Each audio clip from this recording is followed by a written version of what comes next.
자, 우리 한번 기도하고 오늘 이제 우리 여름 집회 첫 번째 시간 갖도록 하겠습니다. 하나님께서 저희들에게 귀한 시간을 주셔서 생명의 말씀을 나눌 수 있게 해주시니 감사합니다.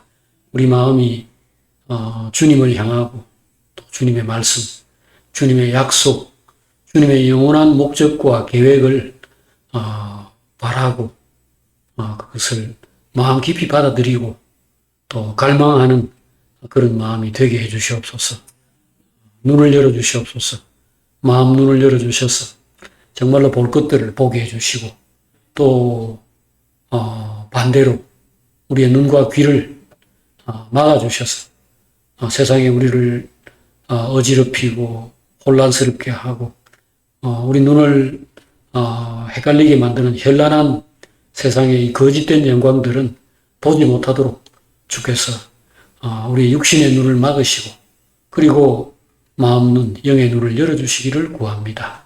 오늘 요한복음 또 요한 1서, 요한 계시록의 저자인 이 요한을 우리가 그의 말씀을 읽는 가운데서 영으로 마음으로 만나고 또 그와 깊이 교제하는 시간 되게 해 주시옵소서.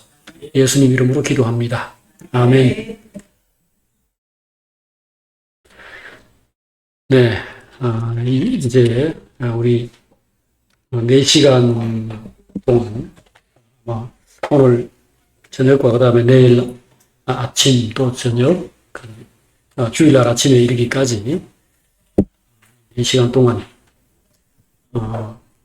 주로 요한 1서의 말씀 그리고 요한복음과 요한계시록의 말씀을 이게 오가면서 요한의 그 회복의 역사, 요한이 하나님에게 특별히 받은 그의 은사를 통해서 교회를 새롭게 하고 이 말세 마지막 때를 살아가는 우리의 마음을 온전케 하는 이 사역을 우리가 누리고자 합니다. 요한이 어떤 사람인가 하는 것은 여러분들이 이미 다 잘 알고 계시리라 믿습니다. 요한은 예수님의 12명의 제자 가운데 한 사람이죠. 그 12명의 제자 가운데서 아마 그냥 짐작컨대 나이가 제일 어리지 않았을까 이렇게 생각이 됩니다. 주님의 품에 안겨 있었다. 주님의 품에 누워 있었다. 이런 것은 이게 지금 아기도 아니고 그 다음에 애인을 끌어안고 뭐 이런 거 아닌 상황에서는 나이 많은 사람을 데리고 하기에는 좀 부자연스럽다고 봐야 되겠죠. 그래서 베드로라든지 뭐 기타 다른 여러 주님의 제자들은 나이가 좀 들었다는 느낌이 드는데요.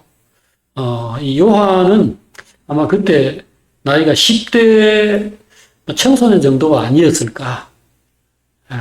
예수님도 나이가 안 많았죠. 예수님도 30세에서 33세 사이에 활동을 하신 것으로 나와 있으니까 그런 주님이 뭐 한 30몇 살 된 사람을 안고 있다. 이건 우리가 생각하기 좀 어렵고요. 그래서 이분은 나이가 어렸는데 이후에 오랜 세월 동안 다른 제자들이 다 이제 죽거나 활동을 못하게 되었을 때에도 계속 활동을 했을 것으로 추정이 됩니다. 그래서 여기 그 요한복음 제일 마지막 장, 21장이죠. 여기를 보면은 21장 여기 20절 말씀이에요. 베드로가 예수님에게 그 질문하는 내용이 나옵니다. 자, 여기 베드로가 질문한 내용을 우리가 요한복음 21장 20절부터 23절까지 말씀을 한번 읽어보겠습니다. 네, 요한복음 20장 20절입니다. 자, 다 같이 베드로가 돌이켜 예수께서 사랑하시는 그 제자가 따르는 것을 보니 그는 만찬석에서 예수의 품에 의지하여 주님을 파는 자가 누구오니까 묻던 자더라. 이에 베드로가 그를 보고 예수께 여짜오되 주님 이 사람은 어떻게 되겠사옵나이까? 예수께서 이르시되 내가 올 때까지 그를 머물게 하고자 할지라도 내게 무슨 상관이냐? 너는 나를 따르라 하시더라. 이 말씀이 형제들에게 나가서 그 제자는 죽지 아니하겠다 하였으나 예수의 말씀은 그가 죽지 않겠다 하신 것이 아니라 내가 올 때까지 그를 머물게 하고자 할지라도 네게 무슨 상관이냐 하신 것이라. 네. 이건 이제 베드로가 요한을 가리켜서 이야기한 겁니다. 이 글을 쓴 사람은 이제 요한이니까 요한복음. 그래서 이 요한이 이 자기가 쓴 그 복음서 제일 마지막에 이 말을 붙여놓은 겁니다. 베드로가 자기가 이제 예수님 품에 안겨 있던 그 사람인 것을 여기서 보고서 저 사람은 어떻게 됩니까? 하고 베드로가 예수님에게 물었을 때 그게 무슨 상관이냐? 내가 올 때까지 말하자면 재림할 때까지 그를 머물게 하더라도 너하고는 상관이 없다. 그냥 너는 나를 그냥 따르면 된다. 이렇게 이제 말씀을 했다는 겁니다. 실제로 요한은 예수님이 올 때까지 땅에서 살아남아서 끝까지 그 주님을 섬기고 그 주님의 사역을 감당을 했는가? 물론 그렇지 않죠. 예수님 아직 안 왔잖아요. 근데 요한은 옛날에 죽었죠. 2000년 전에 죽었으니까. 그런데 이 말이 우리에게 뭔가를 암시한다고 생각이 되는 겁니다. 이게 뭐냐? 요한은 지금까지 활동을 하고 있다는 거죠. 지금까지도 살아서 우리에게 모종의 활동을 하고 있다. 그게 뭔가?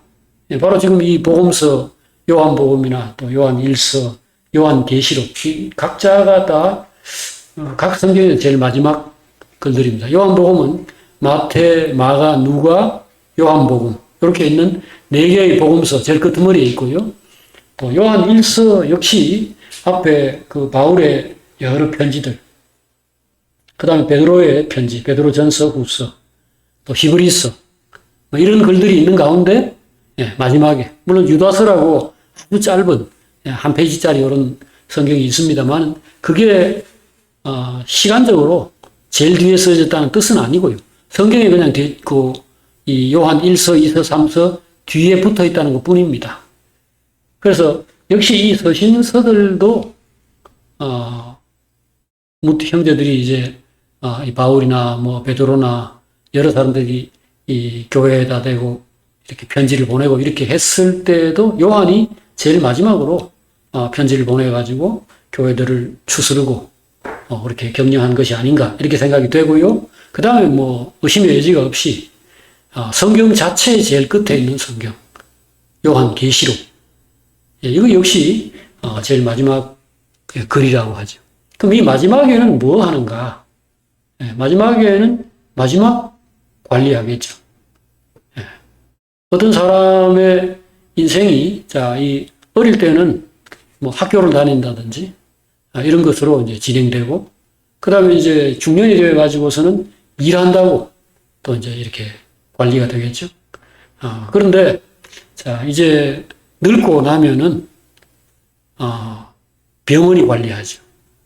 노인들은 건강이 약하니까 주된 일이 몸을 관리하는 겁니다. 그래서 병원에 왔다 갔다 하고 그 다음에 이제 뭐 그것도 그냥 왔다 갔다 하는 것 자체가 힘들어지면은 무슨 요양원이나 요양병원 같은 데서 남은 시간들을 보내야 합니다.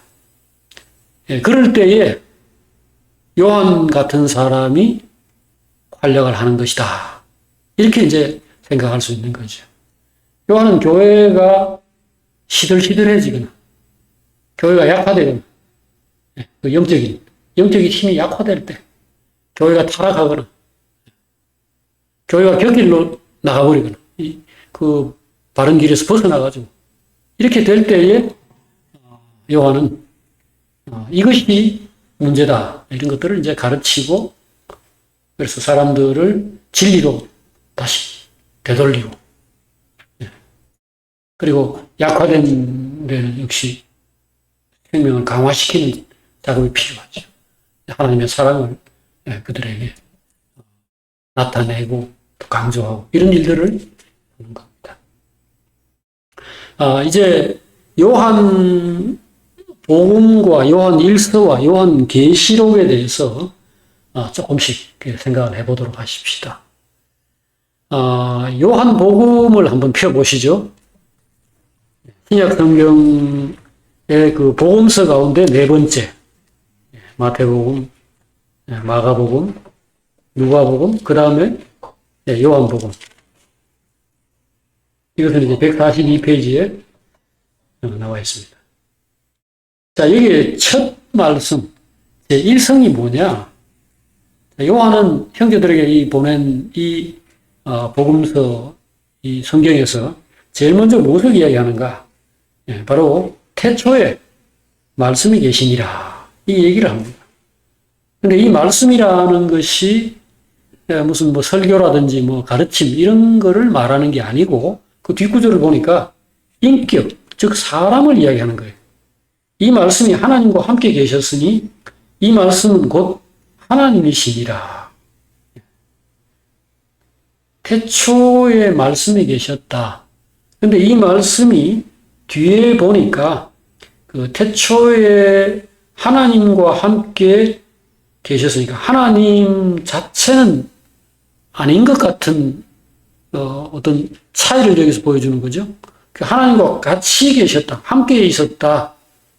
이렇게 말을 하는 거니까 그가 곧 하나님이다 라고 하는 뒤에 말씀은 조금 다르게 해석을 할 수밖에 없는 거죠. 그래서 이 말씀은 곧 하나님이다. 이래서 말씀도 하나님이지만 하나님과 함께 있었다. 이 표현을 쓸 때는 둘을 분리하는 거잖아요. 그러면 이게 누구냐?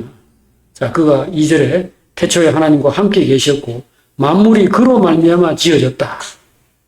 그 다음에 4절에 그 안에 생명이 있었다. 그리고 이 생명은 사람들의 빛이다 라고 얘기를 합니다. 자, 이 생명이 누구의 빛이라고요? 사람들의 빛이죠.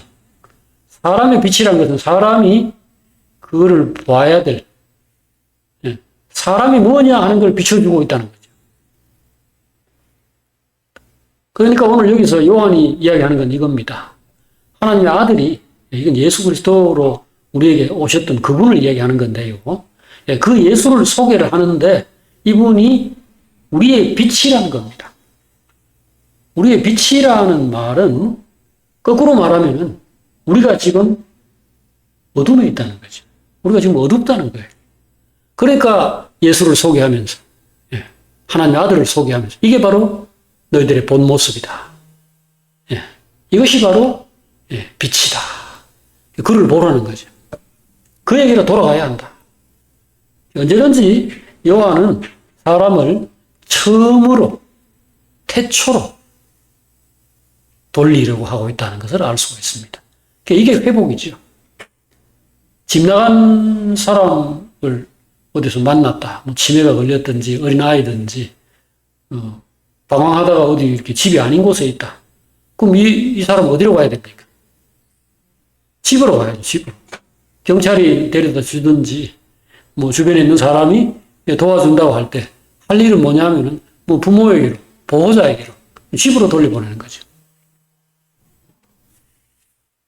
그래서 요한의 작업은 요한 복음만 보더라도 바로 회복자다. 이분이 회복하는 분이다. 사람을 원래의 자리로 돌리는 이 사역을 하는 것이고 교회를 본래 모습으로 돌이키려고 하는 것이다. 이걸 알 수가 있죠. 만물이 그로 말미암아 지어졌다. 지은 것이 하나도 그가 없이는 된 것이 없다. 이 말은 참 대단한 말이죠. 이 바로 천지를 창조하신 하나님이 바로 하나님의 아들이라는 겁니다. 예수 그리스도가 그의 지혜와 그의 능력으로 하나님의 지시를 받아가지고 이 천지 만물을 다 만들었고 그게 정점이 바로 사람인데 그 사람은 바로 하나님의 아들이신 우리가 땅에서 그분의 이름을 예수라고 붙였지만 실은 그건 땅에 왔을 때 잠시 그가 가졌던 이름이고 원래 이름은 우리가 몰라요. 원래 이름은 모르는데 우리가 아는 것은 그냥 하나님의 독생자다. 하나님의 아들이다. 그 하나님의 아들이 가지고 있는 것들을 반영한 피조물이 사람이라는 거죠. 우리는 뭐 정확하게 존재론적으로 사람이라는 게 그리스도를 어떻게 닮았을까? 그리고 하나님의 아들을 어떤 식으로 닮았을까? 또는 뭐 그냥 뭐 다이렉트로 이야기했어. 사람이 하나님의 형상이라는데, 사람이 하나님을 베껴가지고 만들었다고 하는데, 하나님이 어떻게 생겼는데 우리가 오늘 이렇게 나왔지? 이거 모릅니다. 뭐 하나님 코가 있고 눈이 있고 이런 건 아니잖아요. 하나님은 이 육체가 없어요. 형상이 없는 분인데 우리가 그걸 베꼈다고 뭘 베꼈다는 건지 알 수 없어요. 아마 짐작컨대 오늘 뭐 이제 요한복음부터 시작해서 계시록까지 쭉 그 속에서 나오는 게 하나님 사랑이시라.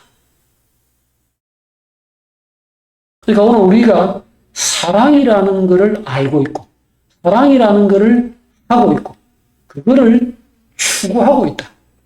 이게 하나님의 세계를 반영한 것이라고 짐작을 하죠. 그 사랑 안에 의도 있고 뭐 성실함도 있고 이런 것 다 있죠. 자, 의라는 것은 이제 그 약자들, 힘없고 이렇게 문제가 있는 이런 사람들도 똑같이 같이 살자. 그렇게 해서 불쌍히 여기고 하는 것과 깊은 관련이 있는 개념입니다. 의라는 게 그렇습니다. 의롭다라는 것은 공평이나 공정, 공평 요거하고 관련된 개념입니다. 그래서 우리가 정의롭다, 의롭다 이런 것은 부자들에게는 잘 보이고 그래야 이익을 얻고 하니까 잘해주고 힘 있는 권력자들에게는 잘해주고 그 다음에 힘없는 백성들이나 이런 사람들은 공장에서 그냥 막 손이 막 잘리고 그냥 막 더워서 이번에 보니까 뭐 그 어떤 노동자 40도 이렇게 되는데 그냥 그 더위 속에 죽어버리더라고. 그런 거라든지 뭐 온갖 종류의 불의한 일들 이 세상에 있죠. 왜냐하면 그 사람 힘없으니까 그들을 이용해 먹고 그냥 그 사람들은 뭐 대꾸를 하거나 뭔가 대들지 못하니까 적당히 취급하고 갖다 쓰고는 버려버린다. 이것이 이제 불의잖아요. 이것은 공평이 아닌 거죠. 그래서 사랑이 없으면은 불의한 자가 또 됩니다. 사랑 안에 의가 있습니다. 그 다음에 성실함, 진실함, 인내 이런 것들이 다 들어있습니다. 오늘 요한은 우리가 그런 거를 왜 해야 되느냐? 그런데 왜 신경 써야 되느냐? 나는 왜 못생긴 사람, 힘없는 사람, 바보 같은 사람, 실수 자꾸 하는 사람, 일도 제대로 못하는 사람, 그런 사람까지도 돌봐줘야 되고 그런 사람들 똑같이 위해주고 이렇게 해야 되느냐? 그게 하나님이니까. 근데 그건 하나님이고 나는 아닌데. 오늘 여기 이야기하잖아요. 태초부터 계신 이 말씀에는 어떤 정신을 얘기하는 거예요. 어떤 생각, 어떤 정신을 이야기하는데 이 말씀에서 사람이 나왔다는 거예요. 태초에 말씀이 계시니라. 이 말씀이 하나님과 함께 계셨으니 이 태초부터 계신 하나님과 함께 계셨던 이 말씀이 만물을 만들었고 특별히 사람을 만들었다. 그리고 그 안에 생명이 있다.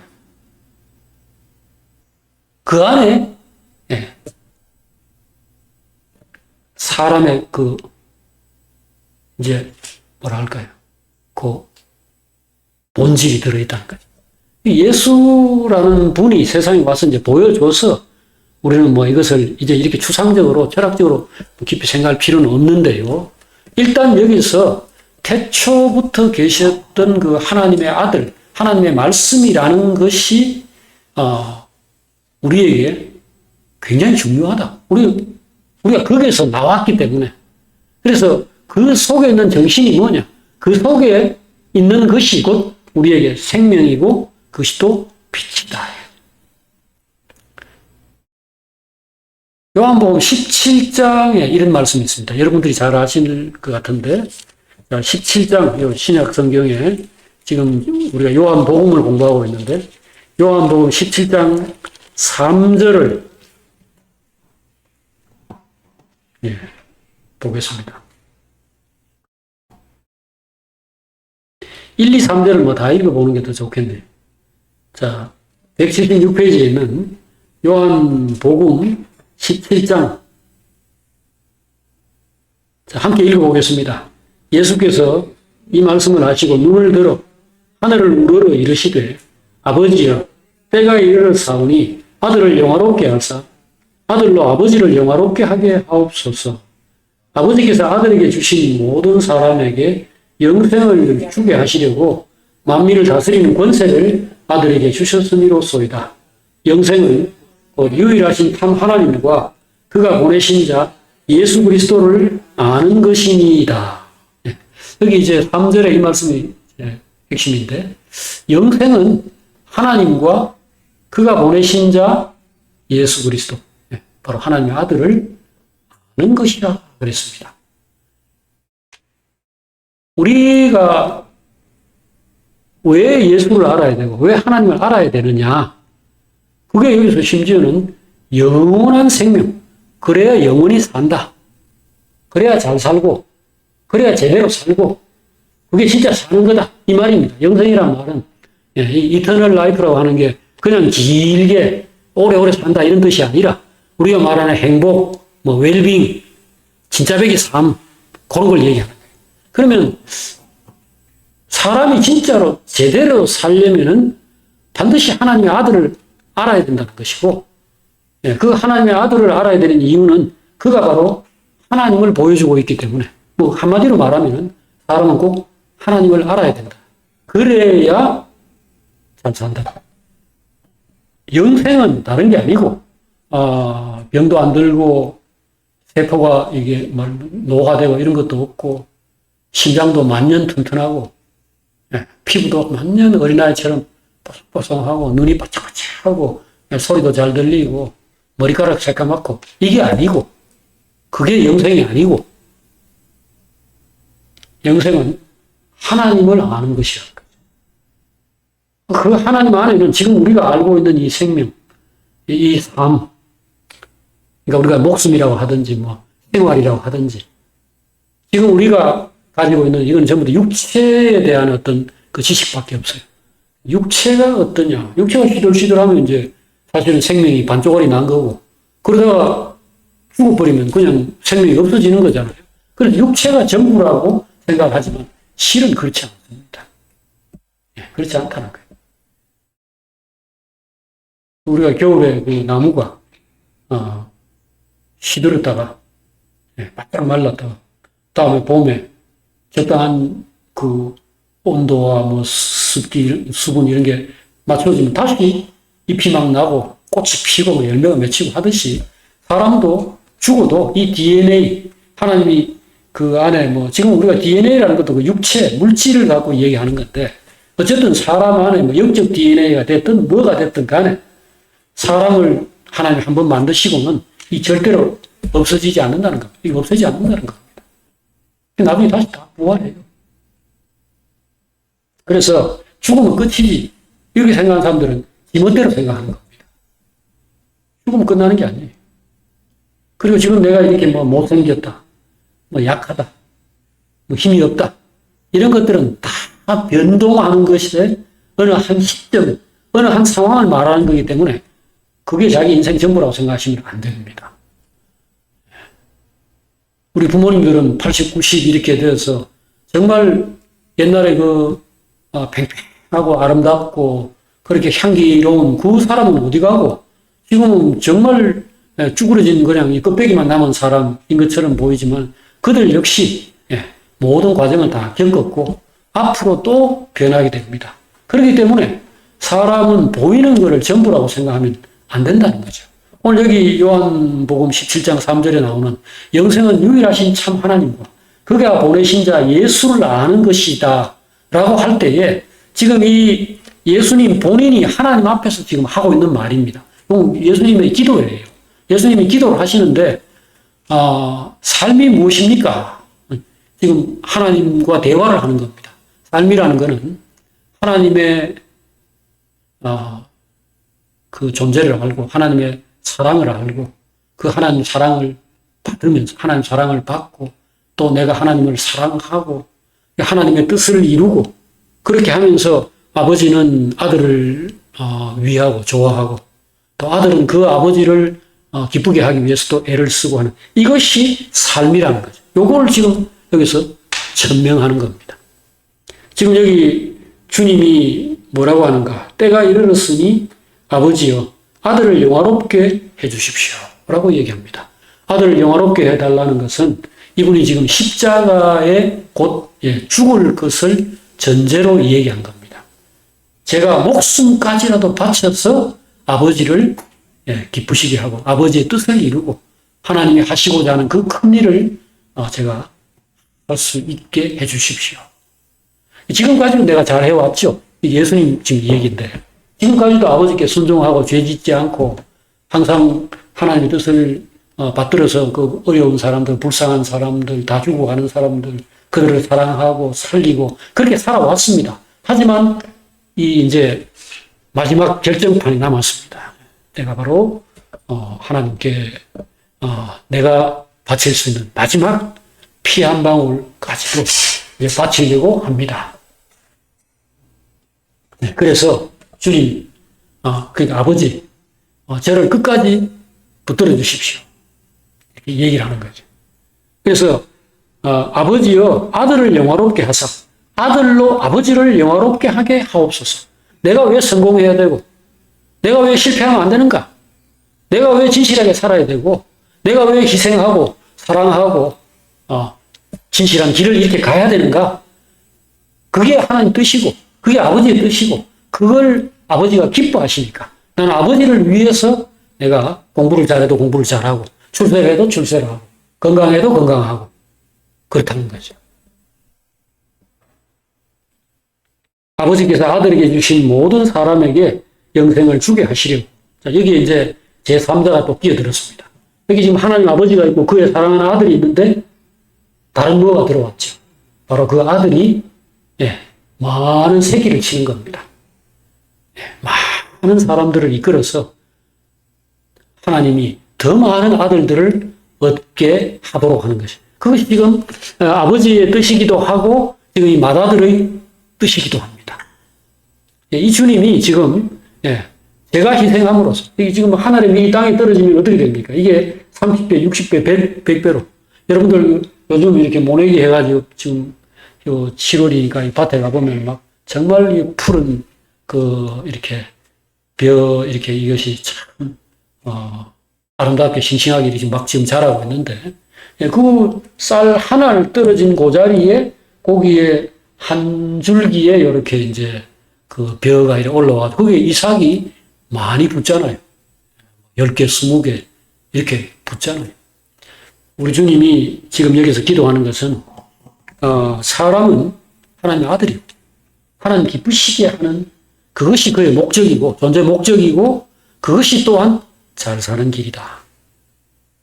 그것이 요즘 공부 잘하고 그래가지고 이제 의과대에 가고 이런 것들이 이제 아마 자녀들 키우는 모든 부모들에게 있어서 그 로망일 것 같은데 오늘 주님은 여기서 지금 그 얘기를 지금 진짜 우리의 지금 목적과 최고의 이상이 뭔가를 아주 지금 확실하게 얘기해 주는 거죠. 영생이라는 것은 하나님을 아는 것이다. 하나님을 알고 하나님의 마음을 아는 하나님의 그 세계를 경험하는 것이다. 오늘 요한은 우리에게 이것을 다시 일깨워 주는 것입니다. 여러분과 제가 지금 이 영생의 자리에다가 집어넣고 있는 게 뭔가를 한번 생각해 보세요. 이 지금 정말 잘 사는 게 뭐냐? 우리는 돈 버는 게 사실상 영생입니다. 지금 이 세상에 있는 지금 미국이 지금 대통령을 트럼프를 뽑아가지고 지금 하고 있는 일 보세요. 자기네 나라가 이제 경제적인 이런 어떤 그 우위를 과거에 세계 1등 국가로서 정말 뭐 최고로 잘 사는 나라로 지내왔는데 근래 이제 후발주자들에 의해서 많이 빼앗겼단 말이죠. 그래서 이제 옛날과 같은 그런 호사스러운 그런 삶을 더 이상 유지하기 어렵게 된 겁니다. 빚이 어마어마해요. 지금 미국이 저 정도로 사는 것은 재정 적자, 빚에 사실 기대해가지고 사는 겁니다. 그러니까 후손들에게 니 갚아라. 이래 하고 지금 땡겨가지고, 다음, 앞으로 10년, 20년 후에 월급을 지금 다 받아가 지금 쓰고 있는 꼴입니다. 그러니까 이게 지금 지탱이 안 되죠. 제조업 다 망했죠. 지금 미국은 조선이든 철강이든 무슨 뭐 자동차고 뭐고 다 지금 일본, 한국, 중국 이런 나라로 다 넘어갔습니다. 그러니까 지금 뭐 돈 벌 길이 없어요. 그래 그동안 한 것이 금융이라는 이름 하에 돈놀이 해가지고 그걸로 그걸 유지하고 그 외에 제조업이라는 것은 군수 물자들 부가가치가 높은 그런 비싼 비행기라든지 첨단 무기들 이거는 하나 팔면 돈 많이 남으니까 그런 것들 만들어 가지고 지금까지 지탱을 했는데 이제 더는 견딜 수 없게 된 겁니다. 그래서 결국은 미국 사람들이 트럼프가 어떤 사람인 줄 몰라서 뽑은 게 아니고요. 저 사람이 아주 뭐 여자 더럽고 여러 면에서 뭐 제정신이 아닌 인간이다 하는 거 다 알고 뽑은 겁니다. 반쯤 미친 사람, 반쯤 미친 척 하면서,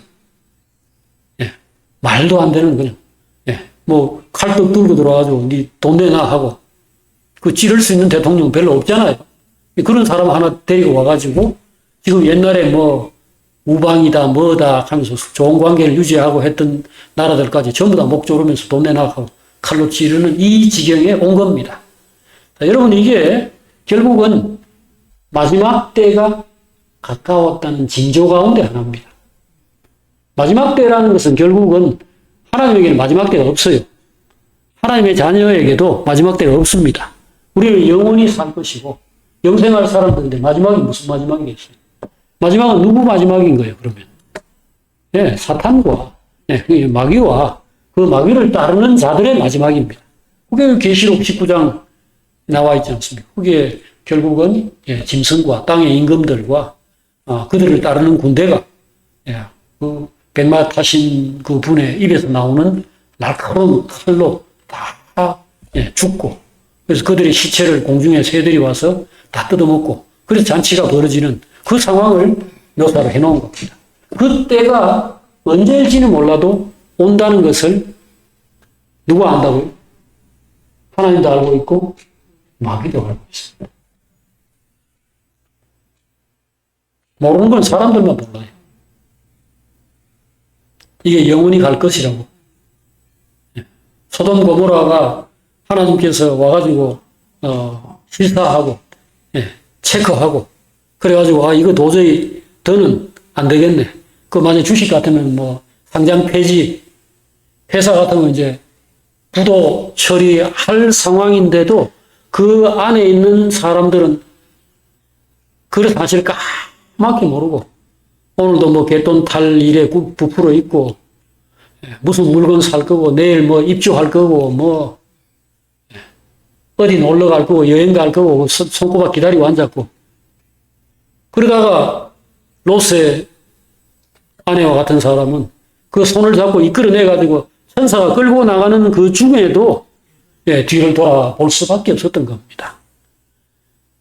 지금 주님께서 기상청의 그 예보관처럼 우리에게 오늘 뭐 저녁 하늘이 붉으면은 내일은 뭐 날씨가 뭐 맑겠다든지 뭐 굽겠다든지 또 뭐 뭔가 무화과나무에 그 잎이 무성하게 붙으면은 여름이 가까워 온다 이런 거를 너희들이 알면서 어떻게 이 시대의 상황을 그렇게 분별을 할 줄 모르느냐. 지금 계속 뭔가 먹고 마시고 이렇게 하는데 나중에 몸이 아무 이상도 없을 거라고 생각하고 있는 사람과 마찬가지로 정말 어리석은 거죠. 자기 마음대로, 자기 편한 대로 생각하는 겁니다. 언제나 심은 대로 거두는 건데, 콩 심은 데 콩 나고, 팥 심은 데 팥 나는 거고, 육체를 위하여 썩어질 것을 심은 사람은 거기서 썩어질 것을 거둘 수밖에 사망을 거둘 수밖에 없는데, 이걸 모르는 거예요. 그래서, 요한이 오늘, 우리에게 한마디로 말해서, 정신을 차려라. 삶이 무엇이냐? 지금 여기서 영생이라는 말이 최고로 우리가 이제 뭐랄까 삶에 대해서 종합적이고 뭔가 궁극적인 그 표현을 쓴 겁니다. 우리가 흔히 뭐 잘 산다라는 말로 바꾸면 돼요. 잘 사는 게 도대체 뭔데? 돈 버는 게 다냐? 지금 예를 들어 미국이 정말로 지금 똑똑한 그런 어떤 대통령과 지도자나 국민들이 그렇게 올바르게 지금, 정책을 편다면 뭘 해야 될 것 같아요? 어떤 집이 계속 수입을 능가하는 그런 지출을 해가지고 빚이 막 산더미처럼 쌓였고, 그 돈 빌려주려 하는데도 없고, 자, 그렇게 됐다. 그럼 뭐 해야 되겠습니까? 무슨 정책을 써야 되겠어요? 예? 뭐라고?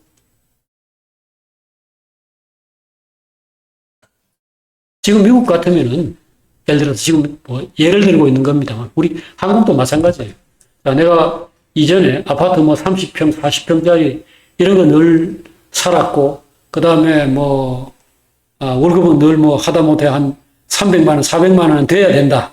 이렇게 살았는데, 이제 국제적인 이 경기 침체가 이렇게 오고, 그래서 미국이 지금 이번에 거의 우리나라에서 3,500억 달러를 투자하도록 요구했는데, 이거 돈이 거의 500조입니다. 500조. 500조 어디 있어요, 우리가? 1년 예산이 600조인 나라에. 이 500조를 지금 그냥 줘야 되는 거예요. 주고도 또 관세를 15%씩, 전에는 무관세였습니다. 거의 90% 이상이 우리 FTA 해가지고 서로 무관세였는데, 그러고도 15%를 주고, 어떻게 잘 먹고 잘 살겠어요? 자, 이래 되면은, 앞으로 반만 먹자. 반만 쓰자.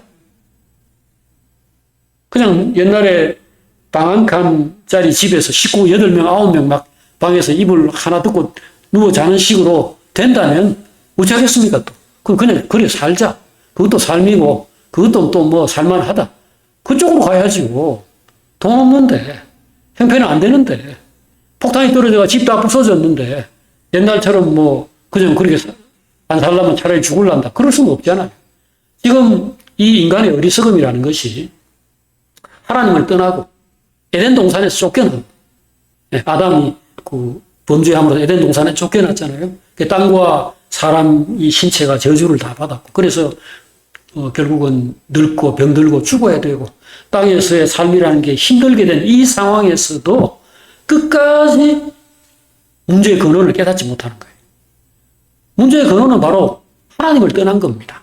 하나님께로 돌아가자. 하나님께로 순종하자. 그래서 예수 그리스도가 오셔서 오늘 우리에게 보여주신 대로 하나님을 생각하고 하나님을 사랑하고 하나님의 뜻이 무엇인가? 세상을 만드실 때, 사람을 만드실 때 하나님이 뭘 원하셨는가? 서로 사랑하고 그 하나님을 좋아하고 하나님을 사랑하고 또 내 이웃을 내 몸과 같이 사랑하는 이거를 하나님이 원하시는 거죠. 그 아버지가 자식 낳아가지고 원하는 게 당연히 그거 아니겠어요? 서로 사랑하고 사랑 안에서 사랑의 공동체를 이루는 겁니다.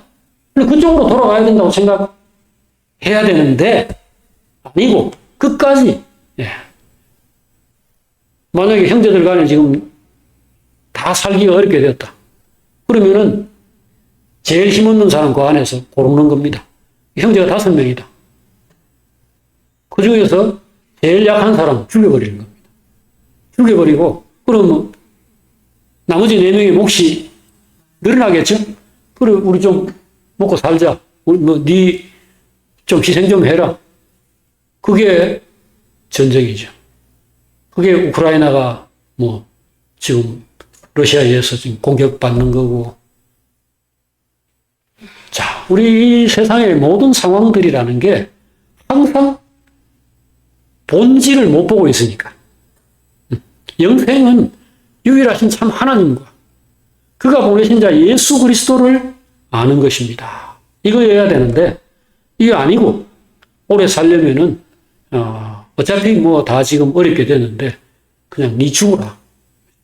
기후 협약이라는 거 이런 것도 뭡니까? 지금 계속 지금도 에어컨 이거 지금 떼고 있는 게 다 이게 탄소를 배출함으로써 나오는 겁니다.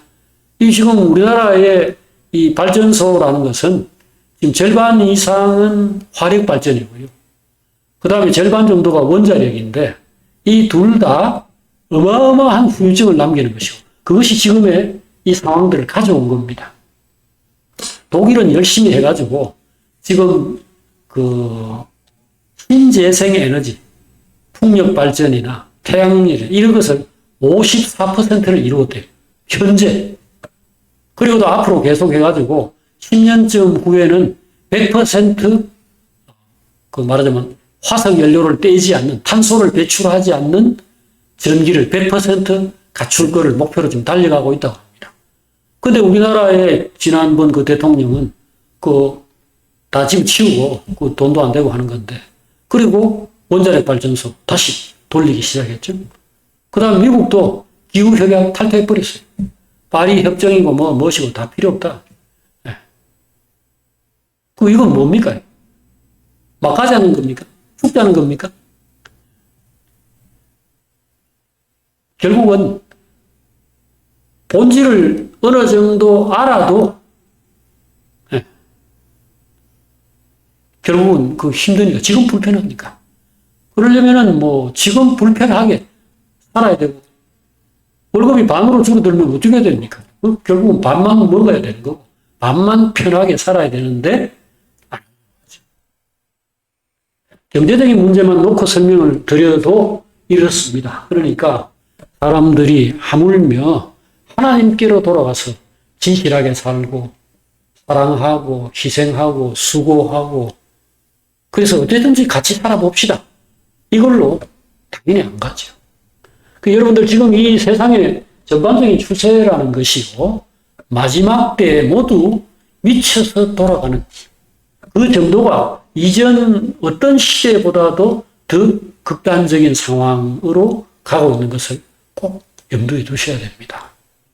지금 여러분들이 트럼프나 이런 사람을 보시거나 앞에 우리나라의 지도자들 이런 사람들이 왜 저렇게 하지? 왜 저렇게 우리가 생각할 때는 바른 방향이 아닌 것 같은데 라고 생각되는 행동을 하는 것을 보실 때에 그들이 바보여서 그런 게 아니라는 걸 아셔야 됩니다. 바보여서 그런 게 아니고요. 때가 그런 때가 됐다는 겁니다. 지금 이때는 하나님께 완전히 굴복하고 하나님 지금까지 잘못됐습니다. 우리 잘못했습니다. 살려주십시오. 그래서 예수를 믿고 자기 죄를 자백하고 그 다음에 지금까지 우리가 가져왔던 욕망과 생각들, 계획들 이걸 다 버리고 하나님의 나라, 하나님의 계획, 하나님의 약속들을 생각하고 붙잡고 추구를 해야 되는 겁니다. 지금 상황이 그런 상황입니다. 그런데 이것이 마지막 때의 계시록을 보니까 그렇게 하지 않는 거죠. 당연한 겁니다.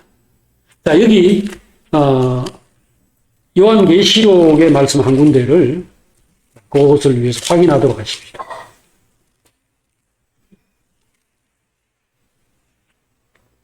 자, 요한계시록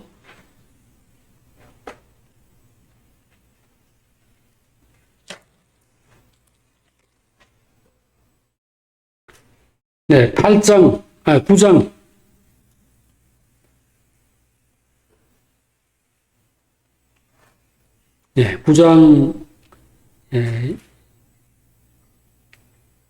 20절, 21절.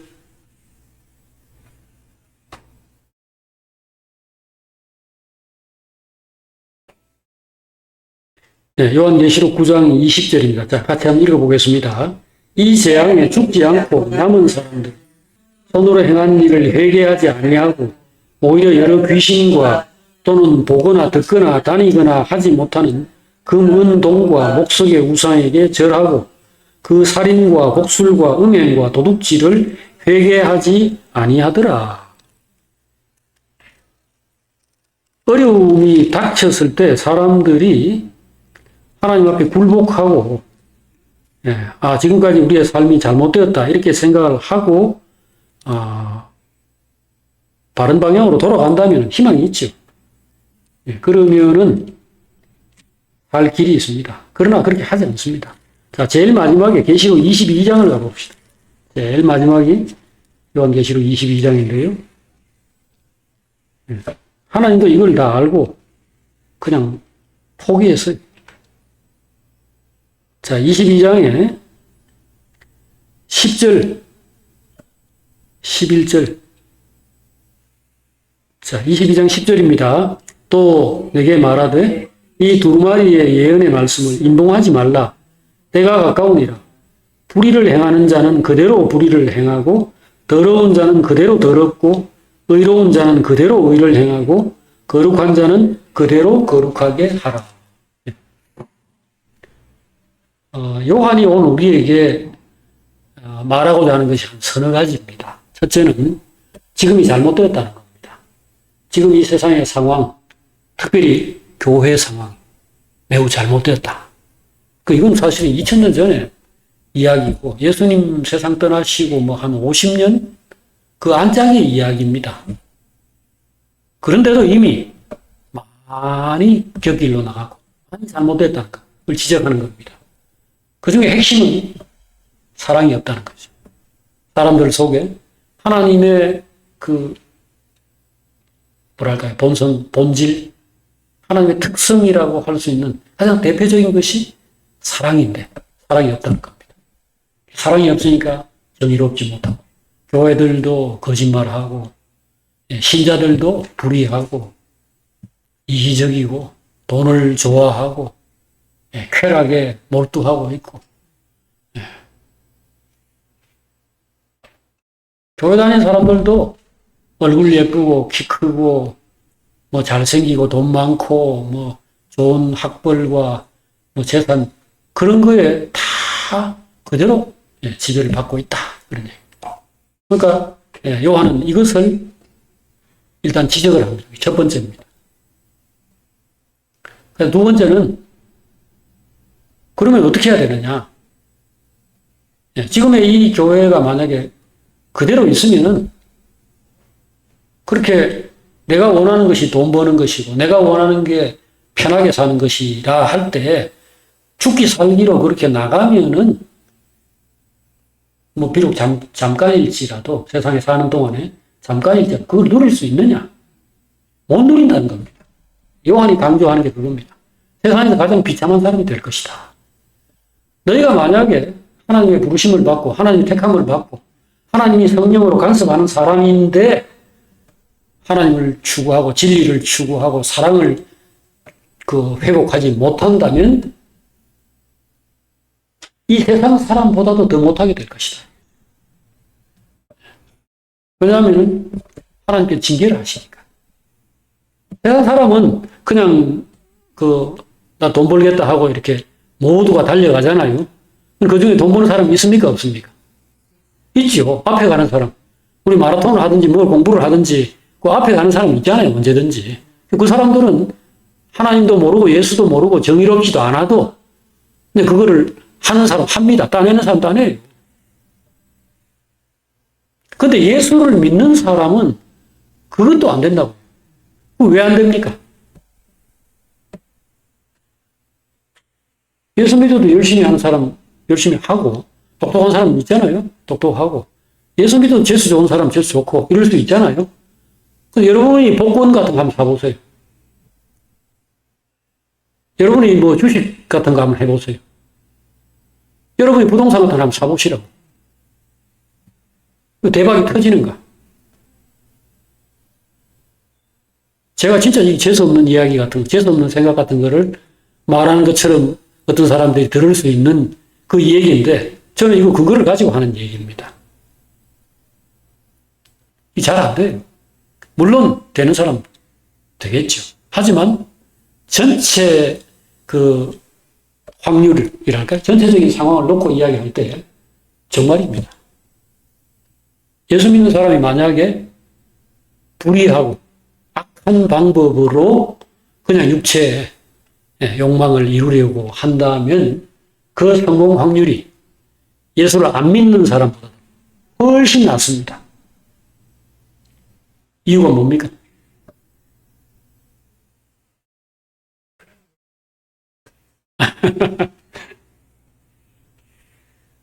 상식으로 생각하면은 하나님께 기도 안 하고 예수 안 믿고 교회도 안 다니고 조금이라도 착하게 살려고 애쓰지 않는 사람들과 그래도 그걸 조금이라도 하는 사람들 간에 당연히 차이가 있어야 될 거 아닙니까?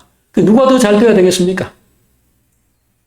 그냥 막 세상 그냥 그 본성대로 악한 대로 이렇게 사는 사람하고 그래도 교회를 다니면서 하나님 믿으면서 어떻게 대박이라도 한번 터뜨려 보려는 사람 중에서 누가 더 잘 돼야 정상이겠냐 이거죠. 당연히 후자죠. 당연히 그래도 교회를 다니고 하나님 믿고 이렇게 하는 사람들이 욕망을 그래도 성취를 하는 게 더 잘 돼야 우리가 생각할 때 그 정상 아닙니까? 근데 그것이 반대라는 겁니다. 그걸 요한이 지금 설명하는 거예요. 하나님이 회방한다는 겁니다.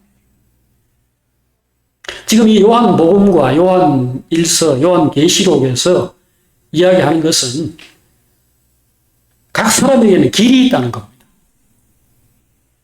하나님이 마음먹고 어떤 사람 선택하시고 부르시고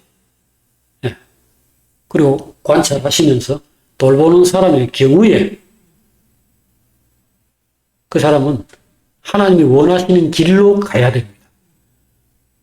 너희는 먼저 그의 나라와 그의 의를 구하라. 그리하면 이 모든 것을 너희에게 더하시리라. 하나님의 생각이 그렇다는 거예요. 하나님과 재물을 겸하여 섬길 수 없다. 하나님의 생각이 그런 겁니다. 왜? 하나님은 질투하는 하나님이고 하나님은 사랑받고 싶어 하는 분이고 자기 자녀들이 자기 뜻대로 잘 되기를 바라는 분인 거죠. 근데 그게 안 될 때 우리가 이 세상에서 그 부모가 똑똑하고요. 부모가 능력이 있고 부모가 눈썰미가 있고 부모가 열정이 있는 그 자녀가 만약에 부모 뜻대로 안 가면 그 진짜 피곤한 사람이 될 수밖에 없는 바로 그 원리와 똑같습니다. 우리 하나님은 대단히 철저합니다. 영생을 목표로 하나님의 영광을 누리도록 계획하시고 사람을 이끌어 가시는데 그가 땅바닥에 떨어진 그런 무슨 땅에 떨어진 무슨 부스러기 과자나 이런 것만 쫓아다닌다면 그냥 두지 않습니다. 계속 간섭해요. 그래서 지금 요한이 이야기하는 것은요. 네가 누군가를 반드시 생각하고 살아라. 그래서 태초로 자꾸 처음을 이야기하는 거예요. 자, 이 요한 1서도, 자, 우리 이번에 이제 내일부터 집중적으로 이제 보게 될 부분이 요한 1서인데, 이 역시 태초로 사람을 인도하죠.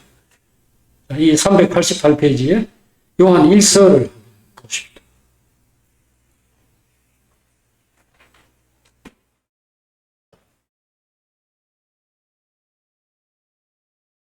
네, 자, 요한일서 1장 1절부터 4절까지 보십시다. 자, 읽어보십시다. 태초부터 있는 생명의 말씀에 관하여는 우리가 들은 바요, 눈으로 본 바요, 자세히 보고 우리의 손으로 만진 바라. 이 생명이 나타내신 바 된지라. 이 영원한 생명을 우리가 보았고 증언하여 너희에게 전하노니 이는 아버지와 함께 계시다가 우리에게 나타나신 바 된 이시니라. 우리가 보고 들은 바를 너희에게도 전함은 너희로 우리와 사귐이 있게 하려 하느니 우리의 사귐은 아버지와 그의 아들 예수 그리스도와 더불어 누림이라. 우리가 이것을 쓰면 우리의 기쁨이 충만하게 하려 합니다. 자, 지금 요한이 이야기하는 게 이겁니다. 내가 여러분들에게 편지를 썼는데 이유가 뭐냐면은 내가 기쁘려고 그렇다는 겁니다. 내 기쁨이 충만케 되고자 그렇다는 거예요. 이분도 역시 지금 우리 세상적인 그런 말로 하자면은 지 잘 살라고, 지 행복하려고, 지 즐거우려고 나 이거 한다. 이런 식입니다. 근데 그 내용이 뭐냐 하면은 지금 자기도 그걸 하고 있고요. 다른 사람들에게 권하고 있는 내용이 뭐냐 하면은 예수님 안에서 하나님 만나라 이겁니다. 예수님을 보고서 네가 누구인지 깨닫고 네 본래 자리로 돌아가라 이겁니다. 그렇게 할 때 여러분들도 살고 여러분들도 기쁘게 되고 나도 기쁘게 된다. 그 얘기를 하는 겁니다. 태초부터 계신 생명의 말씀에 관하여 여러분들에게 말한다는 겁니다. 태초부터 있는 생명의 말씀이라는 것은 예수를 이야기하죠. 그 예수 그리스도를 지금 자기가 뭐라고 말하냐면 우리는 그의 음성을 들었고 눈으로 우리가 그를 보고 손으로 만졌다. 1절에서 지금 그렇게 얘기합니다. 이건 바로 자기들 앞에 그 사람으로 오셨고 살아계셨던 그 예수를 우리가 따라다니면서 경험했다 이 얘기죠.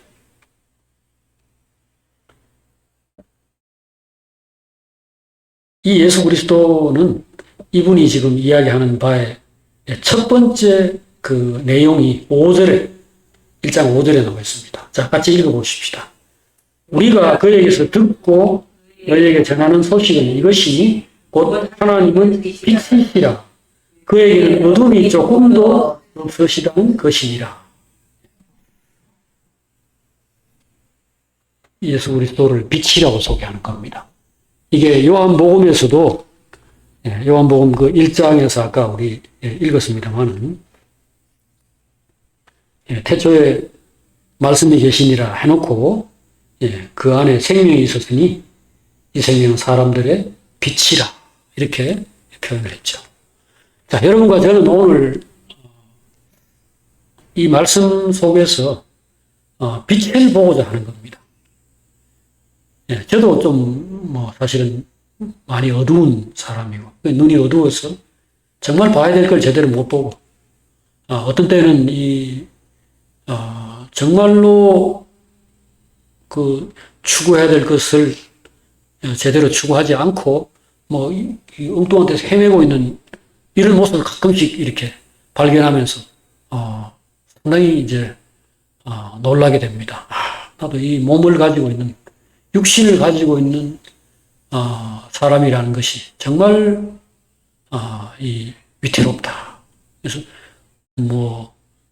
세상을 쳐다보고 내 자식이라도 그 하나님이 내게 주신 귀한 선물이고 그에게 또 하나님 지금까지 베푸신 은혜라는 게 크고 그러니까 참 감사하다.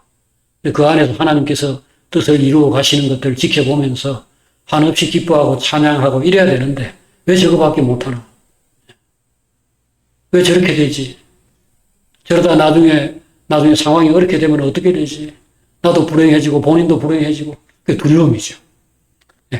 하나님을 바라보고 하나님의 그 계획을 보고 하나님의 약속을 보고 하나님의 능력을 보고 하나님이 나를 붙들고 그를 붙들고 그의 사랑하는 자녀들을 붙들고 그 약속의 세계로 이렇게 이끌고 가시는데 우리 그걸 못 보는 거죠. 그걸 안 보는 거예요.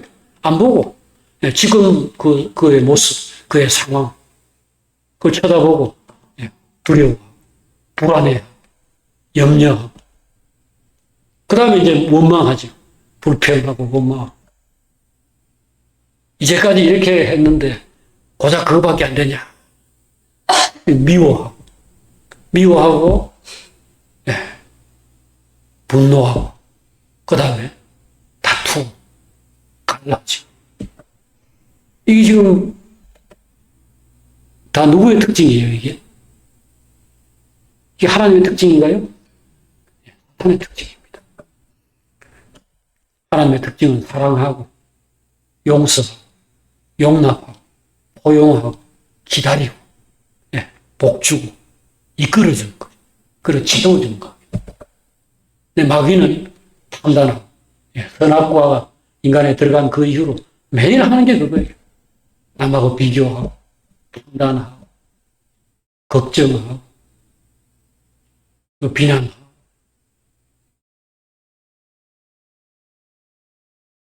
자, 오늘 요한은 참 복받았어요. 요한은 자기 앞에 어떤 사람이 나타나가지고 내가 너를 사람 낚는 업으로 만들어주겠다. 이런 식으로 하면서 누군가가 자기를 이끌어서 따라갔더니 나중에 보니까 하나님의 세계 안으로 자기가 이끌려갔습니다. 여러분과 저는 어떤 사람입니까? 이 요한에게 권면받고 요한에게 또 그에게서 비치는 이 빛으로 오늘 우리가 또 빛을 보도록 인도된 요한이나 마찬가지로 복받은 사람인데 오늘 여러분과 제가 주님의 제자들이 처음에는 좀 신통찮았는데 성령을 받고 난 다음에 그 주님의 세계 안으로 깊이 끌려 들어간 것처럼 여러분과 저도 매번 우리가 모이고 교제하고 함께 기도하는 이 시간들 속에서 그냥 그 어둠 속에 그대로 머물러 있지 않고 이 더 밝은 빛, 매번 주님 더 밝은 빛을 비춰주십시오. 우리의 마음을 더욱 새롭게 해주시고 내가 여기에 지금 세상에 있는 이 현재의 상황들, 그러니까 우리가 길을 간다면은 만약 여러분들이 험한 산을 올라간다면은 얼마나 많은 그 언덕과 돌뿌리와 나무와 무슨 독사가 앞으로 왔다 갔다 해서 하는 것까지 포함해서 여러분들이 그 길을 가는데 불편하겠습니까? 하지만 에베레스트 산 여러분 등정하시는데 그 입산료가 얼마인지 아세요? 5천만 원입니다. 5천만 원. 5천만 원 내고 에베레스트 산 올라가려는 사람이 줄로 꽉 서 있습니다. 가서 돌아오지 못하고 죽는 사람도 있는데 그럽니다. 그러니까 이 즐거움이라는 것이 내 힘들어가지고 내 신발 딸구고 땀 뻘뻘 흘리면서 산에 올라가는 그 사람처럼 하나님이 오늘 우리를 부르시고 영생의 길로 우리를 이끌어 가시는데 내가 그 안에서 주님이 나를 이 재미를 더 확실히 보여주십시오. 하나님 안에 있는 사랑과 그 영광을 나에게 더 생생히 보여주셔서 내가 이 세상에 수많은 어려움들이 있고 엄마도 문제, 아빠도 문제, 남편도 문제, 마누라도 문제, 자식도 문제, 직장도 문제, 몸도 문제 그까지 그 다 하나도 안 보이고 그 산에 올라간 사람 돈 5천만 원 내고 그 산에 올라간다니까요. 그게 이걸 압도하니까 가지 안 그랬으면 왜 가겠습니까? 영생은 유일하신 참 하나님과 그가 보내신 자 예수 그리스도를 알아가는 것입니다. 그 안에서 말로는 설명할 수 없고 니 뭐 때문에 그거 하노? 와봐라. 와보라.